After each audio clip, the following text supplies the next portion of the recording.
The following episode may contain inappropriate material. Listener discretion is advised.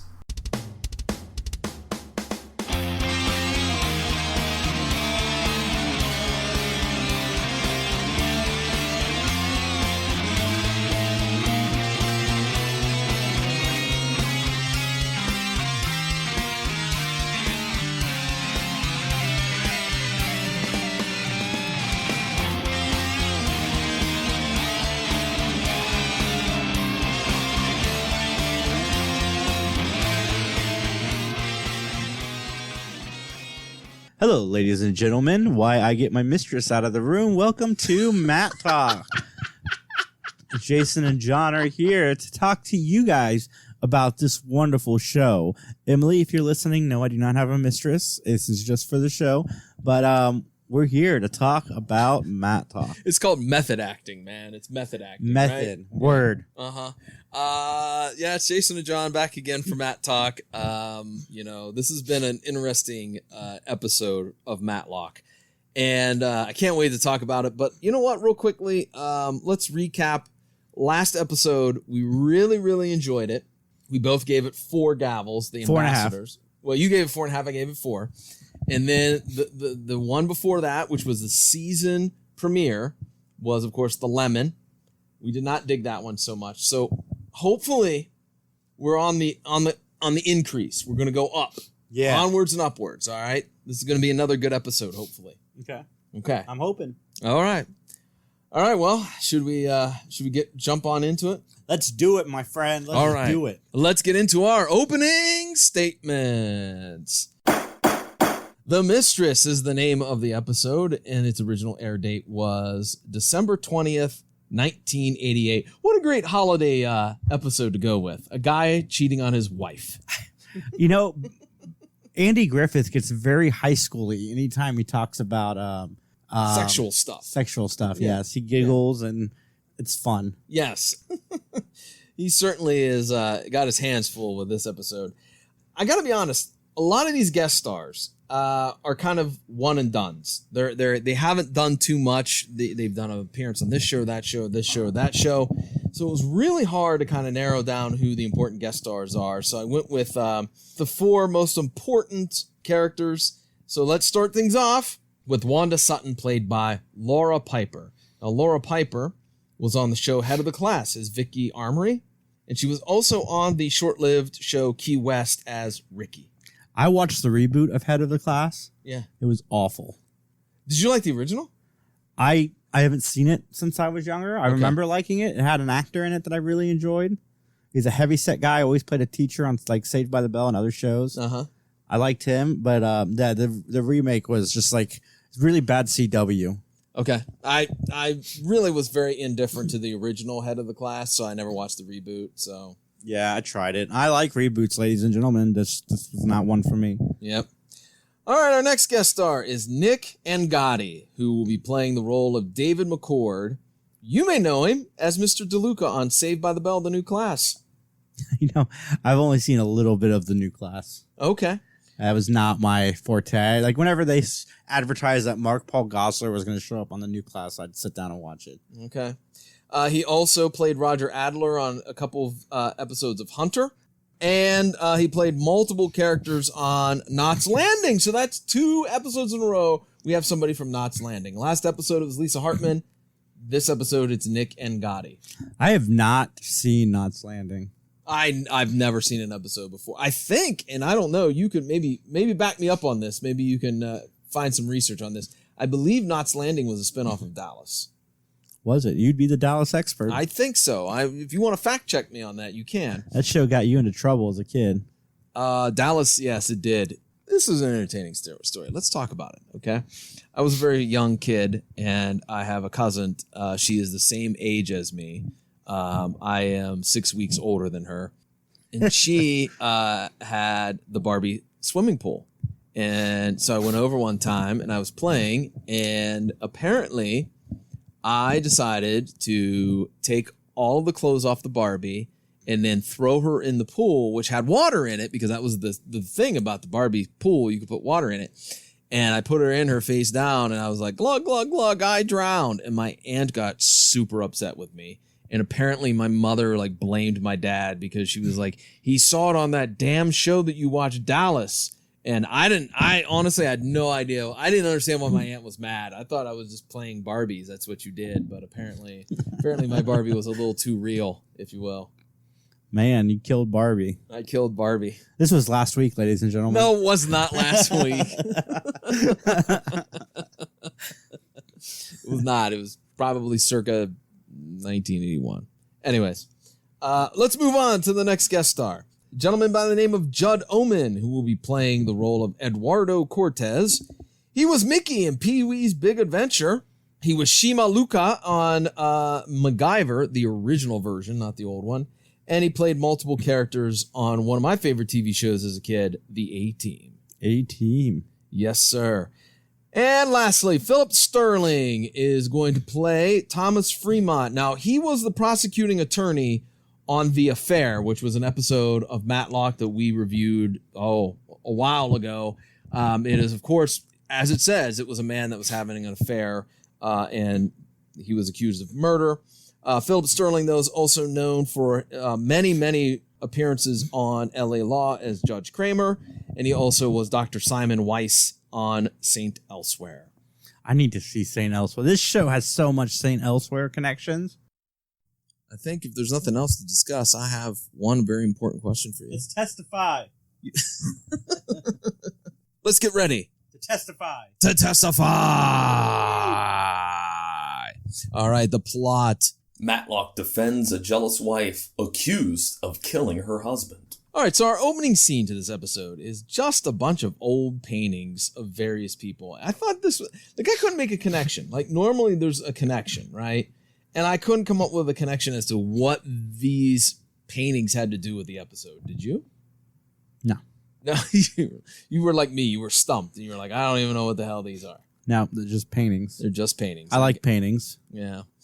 So David McCord is on the phone, and his wife is just freaking out. She's accusing him of having an affair and like all this garbage. And David's like, I don't have time for this. He's got to go see his boss.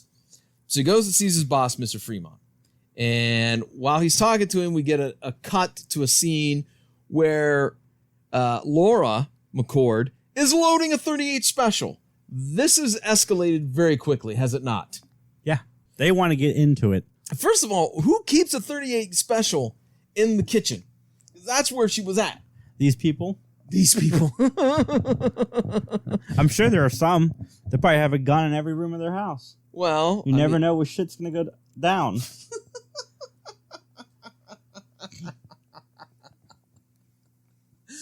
I mean, I just think that you're a little bit paranoid if you have a gun in the kitchen. Anyways. That's where a lot of horrible things happen, though, on television shows, is in the kitchen. They sneak in through the back door, and it's just awful. I could see it, especially on a TV show. They knew they were on a TV show, and they're like, we got to have this gun in the kitchen because God knows what could happen to us. Okay. Well, I mean, maybe you got to shoot your own turkey before you serve Thanksgiving dinner. Maybe. I don't know. Anyways. So after David brought this mysterious stuff that he found in these accounts to Mr. Fremont goes and has a mysterious meetings with some not so savory characters, if you will. So David's wife ends up following David to an apartment. She pulls a gun on the guard. You got to have some spine to do that. Yeah. Yeah. And that guy wasn't armed. Like that's some spine right there. Anyways, she pulls a gun on the guard. She makes her way up to the penthouse and she shoots David. Ben is eating a hot dog at the courthouse. Did you like that transition? There was no transition, ladies and gentlemen. We went right into it. He's back to his 75-cent hot dog. Because in the last episode, he hated those $1.75 hot dogs. But anyways, so Ben is eating a hot dog. Julie comes in, and they swap information about Laura McCord. But at this point, I just am like, why even take the case, Ben? It seems like she shot him. We all saw it in the previous scene. Like, why even bother? Because Ben believed her.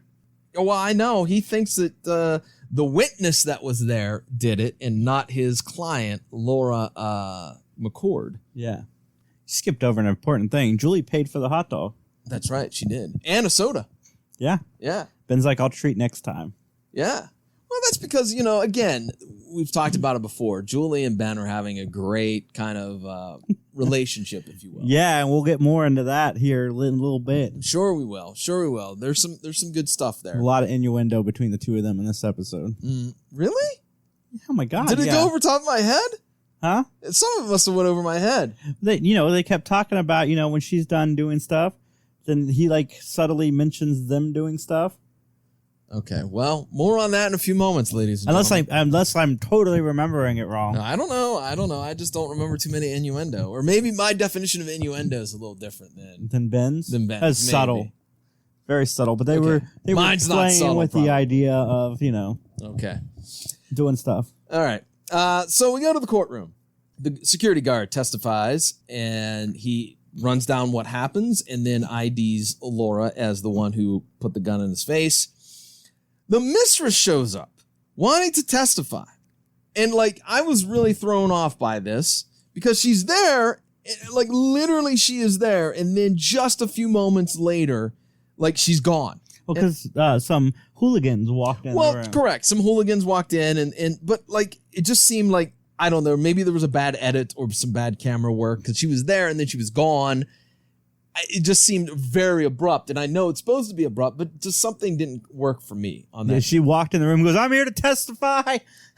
Testify. Can I testify? Judge, I got something to say. She didn't say it like we did. That's why she didn't get to testify. They could have skipped the entire episode had she gotten to testify. The whole episode would have been done. More on that in a little bit. Julie's at the crime scene, and Ben shows up. And Ben says, this type of lady, this classy dame, who's a mistress, what's she doing at hiking boots with mud on them? This is one of the first times I've been asked questions about her, what she does with her life. Right, he's very judgy in this moment. I wouldn't say he's judgy. I think he's legitimately curious, and again, like a teenage boy. He's giddy. Okay. He's very giddy in this episode. Yeah, okay, I'll give you that. Okay.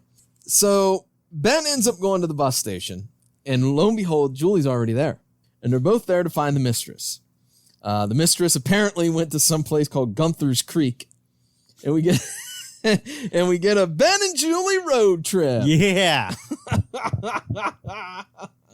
But not before, as Ben and Julie leave the bus depot, there are the goons. Yep. Standing in the shadows. The hooligans.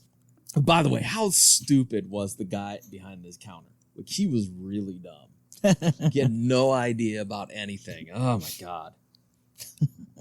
But I do so far really enjoy the Ben and Julie interaction. I think we've talked about it before on this show. They do a fantastic job. I don't know if Julie and Ben had that would have had that same chemistry. If they didn't, I feel like they have good chemistry off camera, so they had to have had it on camera. Yeah. So Ben and Julie end up in this podunk town. Podunk. That's why I keep saying hooligan. Oh my gosh. They stop at a store, and what do you know? This shows what a classy place this is when there's a bluegrass band on the stoop. Yep. You know this was written in just so that Ben could sing a song. Grab your partner, dose to dough, get on the floor, go. That's not the song that they sung. That's not the song, but that's the best I know. Best I can do. Well, it's better than me because all I know is Cotton Eye Joe. Cotton Eye Joe. Where did you come from? Where did you go? Where did you come from? Cotton Eye Joe. Hate that song, by the way, ladies and gentlemen. I absolutely hate that song. I used to play that at midnight bowling. Midnight bowling. In high school. Back when we thought we were so cool because we put highlighters on our arms and then we'd be underneath the blue lights or black lights and they would glow and it looked like we had glowy tattoos. Oh, man. You thought you were a big deal then, I did. I said, look at this, ladies. Yeah. Uh-huh. Don't worry, folks. We all have those stories. I shared mine about Barbie and Jason shared his about bowling. Bowling tattoos and my beater. Your beater? My white beater. The T-shirts You would wear. Wait, time out. You would wear wife beater T-shirts all the time, man.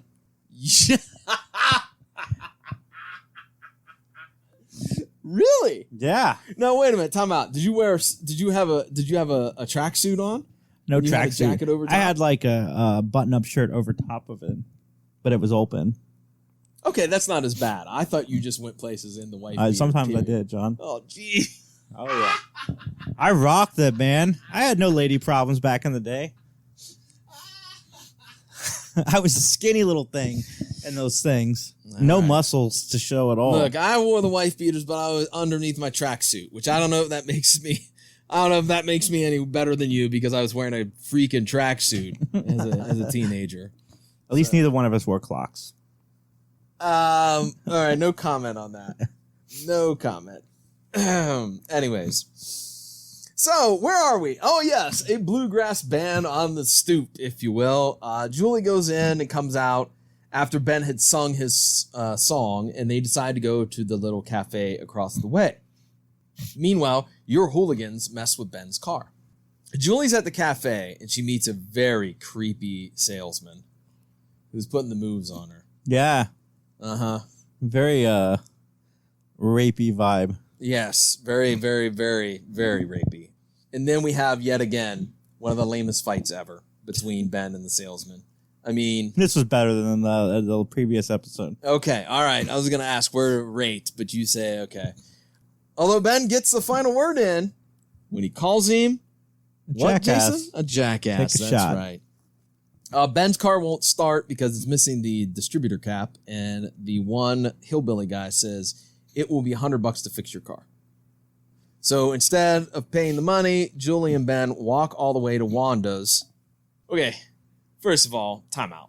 I mean, they got to get the car fixed to get back home, right? Right, exactly. That's one thing. The second thing is she's got heels on. That is not the terrain to wear heels. No, I mean, Ben could have carried her. What, like Luke Skywalker and Yoda? You gonna put her in a backpack? Hey, Julie, get in my arms. Hold my hot dog in one hand, and you feed me while I carry you. Been romantic. It would have fit into this town. Oh, it would have fit into this town. Oh, my goodness. The thugs are there, the hooligans. The goons, whatever you want to call them. They're there with guns, and they capture Ben and Julie. And what do you know? They tie them up and put them in a barn. Julie gets loose, but another individual shows up with a shotgun. His name is Dan, and Julie explains why they're there, and then Dan helps. It's discovered that Dan has helped to hide Wanda because, you know, they were going to be married, and they've known each other since they were 8, and yada, yada, yada. Yeah, but they got to be untied also. Yeah, like the guy had the shotgun, Dan had a shotgun. You just continue to watch them get untied. And he's like, hey, don't do that. I'm going to shoot you. Hey, don't do that.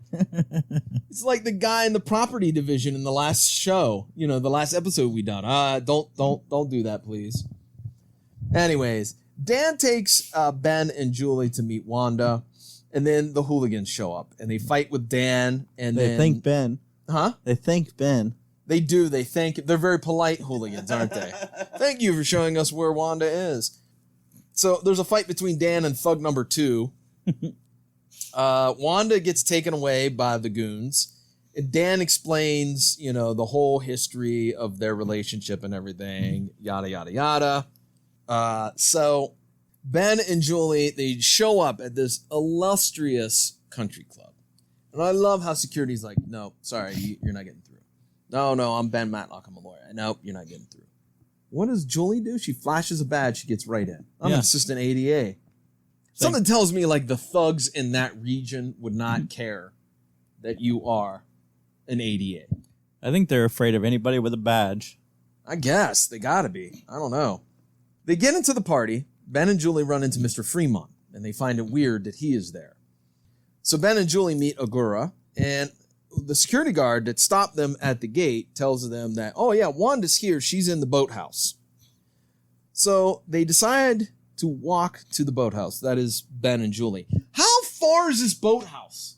Like, it shouldn't, like the way that they talked about it, this Agora guy, like I thought it was right there next to the country club, but it must be like 8 miles down the road. I wouldn't say it was 8 miles. It was a walk, folks. It was a walk. You know how people make fun of Lord of the Rings and the walking trees? Yeah, this is kind of fitting into that territory. I don't know, man. We didn't spend an hour and a half watching them walk. Wow. That would have been Lord of the Rings. Okay. And the extended cut, you get to watch them walk for 2.5 hours. All right. So Ben and Julie hear gunshots, and apparently Dan and the hooligans are on boats, and a boat chase ensues. But we never find out how that ends, do we? No, because we go right back to Ben outside of the boat. Yeah, we go right back to like the landing where they're at, and then there's this hillbilly guy wearing a suit jacket, and he's got red on, and which we forgot to mention that's a big tell. That's a big tell that there's a red mark on Ben's suit because he rubbed up against some red paint. Yeah. More on that in a little bit. We go back to Atlanta. Ben talks to someone about checking their computer for information. I don't know, who was this woman. Was she like an FBI agent? Who was she? I don't know. Was that established? No, it was not. That's why I'm like, who is this random person? Just a 80s hacker. Yeah, I guess. Anyways, Ben and Julie, they share a very tender moment in the office. And I thought this was a very good scene, where they talk about, what they've been through and the case and whatnot. I really, really liked it. It was fun working together. Yes. Mm-hmm. This is the subtle things that you were talking about, right? Mm-hmm. Okay. So we go back to the courtroom. Mr. Agora is on the stand. Ben claims that Agora killed McCord, and unfortunately, he gave the gun, the .38 special, to goon number 2, who was supposed to get rid of it, but he didn't. But when Ben returns to the table, he's like, wait a minute. I don't think Agora did it. It's showing his spider sense is tingling, I guess. Mm-hmm. So he calls Mr. Fremont to the stand. Mr. Fremont, every month, is taking $30,280 and putting it aside to pay for Wanda's condo and any miscellaneous stuff. That's a lot of money, man, per month. But again, he has the control of the bank, and the bank is doing well. In fact, so well, Fremont issued Wanda a platinum credit card. Yeah. Yeah. And so Ben starts saying, you know what? I think Fremont did the murder because McCord found out about this mysterious money. And he also maybe found out the fact that because the bank was not doing as well as Fremont said it was, that he's laundering dirty money for Agora. And McCord found out about that too. McCord's a very knowledgeable human being. Yeah. At this point, like, if you discovered that, like, I would be hesitant to go and say, hey, there's this discrepancy because, I don't know, I'd automatically think if I was working in a bank today and I saw mysterious charges coming up on somebody's account for large amounts of money, I would think that there's something sketchy going on, and I would be hesitant to go report that to my boss. Yeah. That's just me, though. It's fair. Yeah. So Fremont's suit got red paint on it a la Ben, and what do you know? It's the hillbilly guy that's wearing it. Yeah. So Fremont's suit was found, and it's worn by him. Hey, free suit. Hey, it's a free suit. This is my Sunday best. Those are my Monday best, my Tuesday best, my Wednesday best. Anyways, guess what? Fremont's initials are on the inside. They're woven in, they're stitched in. Dude, could this guy screw up any worse? Like, he didn't dispose of the gun. He didn't dispose of the suit jacket. He hired some dumb goons to do it for him. Dumb goons, indeed. So lo and behold, the case is dismissed. And then we see the band is playing while Ben and Julie are having a date in Gunther's Creek. And then all of a sudden, Dan and Wanda come by and they say they're married. Yep. And that's the episode. What do you think? What do I think? I think I'm going to save it for when I tell my thoughts. Anything else? I don't think so. Okay. And ladies and gentlemen, let's get to our closing statements. This is the part of the podcast where Jason and I are going to rate this episode. We shall rate it on a gavel system. 5 gavels for an absolutely awesome episode, 1 gavel for a lousy episode. Not only shall we give our ratings, we also shall explain why we are giving them. I like how you slowed down after I teased you. A little bit. Hey, I'm self-conscious. What can I say? You want to go first? I will go first. Okay. This episode was fantastic. It was terrific. I liked everything about this episode.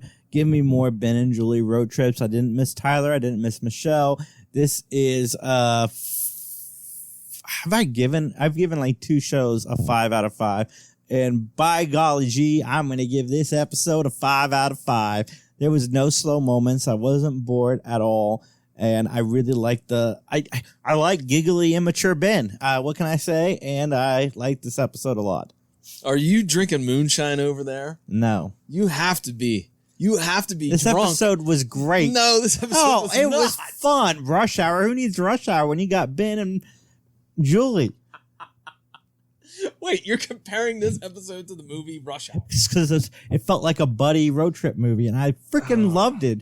I loved every bit of this episode. I'm all in. I'll watch it again. All right, I gave this episode 2 gavels. 2? Yeah. Didn't you give the 2. lemon more than 2? No, 2. That's it. That's all it gets. Look. Oh, come on. It's better than the lemon. Okay. Look. All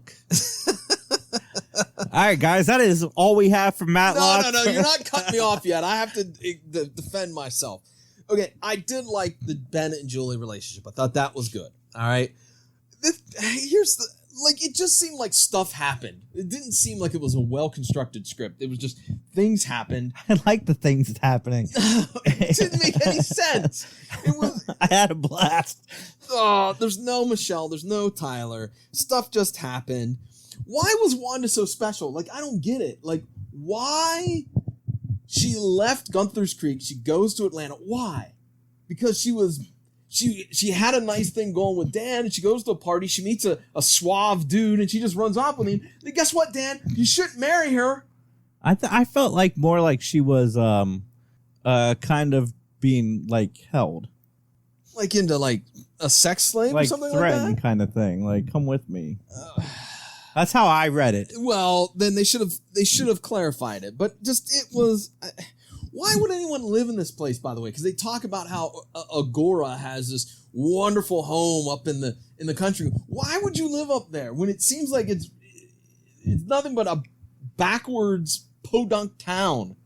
I don't know, man. I can't explain to you why I enjoyed this episode so much. There was just so lame evidence. Like Fremont didn't do anything to make sure that he could get away with his crime. You know, I think one of the reasons I like this episode is because I could care less about the case as I was watching this episode. I was just having a blast with Julie and Ben. All the shenanigans they were getting into. Ben giggling over little things. It's just, I was all in. All right, well. What was he giggling about besides the thing about, what kind of lifestyle does the mistress live? What else did he giggle about? He giggled a few times. About like when they were having about what they do afterwards. Oh, okay. And about how they want to go take a trip and all that jazz. Yeah. All right. It's clearly his innuendo is a lot different than mine. He's much more subtle. I But guess. this is 1980s innuendo. I think even during that time. That's true because Three's Company existed. Yes, exactly. And that show was riddled with innuendos. Riddled. Yes. I almost thought you said rittered. Well, if the shoe fits. All right. Well, nonetheless, ladies and gentlemen, you can contact us to tell Jason that he's wrong with his rating by finding us on Twitter at Mattalk_podcast or on Facebook, Mattalk Podcast. Or, Jason, they can email us where? I know you won't be tweeting because I know nobody agreed with John. So you can email us at benmattalk@gmail.com. This episode was fantastic. I don't care what anybody says. It's great. It's better than The Judge, which I know is a beloved episode of Matlock. Oh, yeah, The Judge was pretty rank. I will say that. But anyways, what's happening with the Three Geeks podcast, dude? You guys can find us, 3geeks.ninja, 3 Geeks Podcast, wherever you find audio podcasts. Lots of cool things happening, interviews, all that fun stuff. Follow us at 3 Geeks Podcast, and on Twitter, follow me at 3 Geeks Shay. And let's talk about my personal podcasting project, the PVD Cast. It's available at pvdcast.com or through all those major podcasting outlets. Just check it out if you will. There's tons of great episodes over at the website or, again, through your favorite podcasting outlet. With that, Jason, should we just get on out of here, man? Even though we agree to disagree on this episode? We agree to disagree because Oh my God, I can't believe you gave their Lemon a higher review than this episode. Well, it deserved it. Yeah, ladies and gentlemen, I'm going to go vomit, and I hope everybody else has a great day. And with that, ladies and gentlemen, as they say in court, nothing further.